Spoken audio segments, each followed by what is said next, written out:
Hi అండి. చంద్రబాబు నాయుడు గారు అయితే పవన్ కళ్యాణ్ అయితే పొగడ్తలు ముంచేశారు.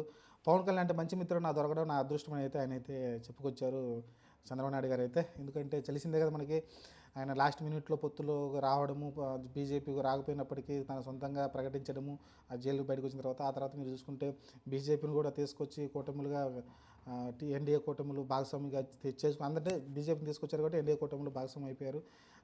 బీజేపీని బలవంతంగా తీసుకొచ్చారని ఒక రకంగా చెప్పాలంటే మనం పవన్ కళ్యాణ్ అయితే.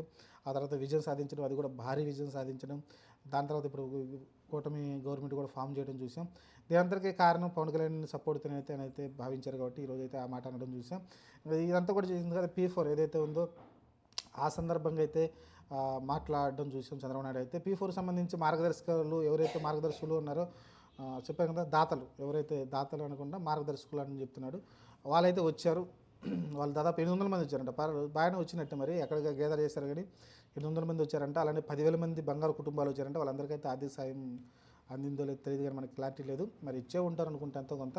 మరి చూద్దాం. మరి ప్రస్తుతానికైతే ఈ P4 విధానం అనేది ఒక సంచలనంగా మారబోతుంది అనేది చెప్తున్నారు చంద్రబాబు నాయుడు గారు అయితే. గట్టిగా విశ్వాసం అయితే వ్యక్తం చేస్తున్నారు.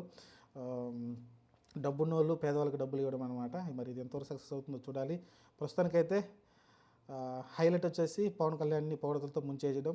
ఓ పక్కనేమో వరమేమో పవన్ కళ్యాణ్ని బదనాం చేయడానికి ప్రయత్నిస్తూ ఉంటే, ఇక్కడేమో చంద్రబాబు నాయుడు పక్కన కూర్చోబెట్టుకొని పవన్ కళ్యాణ్ నా మంచి మిత్రుడు, నాకు మంచి మిత్రుడు దొరికాడు, నా అదృష్టం అని చెప్పుకుంటూ ఉన్నాడు. అంటే ఈ రెండు పడవల ప్రయాణం ఏంటి నాకు అర్థం కావట్లేదు. వరమేమో అక్కడేమో పవన్ కళ్యాణ్ పైన ఎగనిస్ట్గా పిఠాపురంలో అక్కడ ఉన్న సమస్యలను ఎత్తి చూపిస్తూ పవన్ కళ్యాణ్ నియోజకవర్గంలో బ్యాడ్ చేసే ప్రయత్నం చేస్తున్నాడు వరం అయితే. ఇక్కడ చంద్రబాబు నాయుడు గారు అయితే ఏమో పొగడ్తలతో ముంచెత్తి పవన్ కళ్యాణ్ ఆకాశానికి ఎత్తేస్తున్నారు. చూద్దాం మరి ఇదంతా. మరి పవన్ కళ్యాణ్కి అంటే పవన్ కళ్యాణ్ తెలిసే ఉంటుంది వర్మ చేసే పనులన్నీ.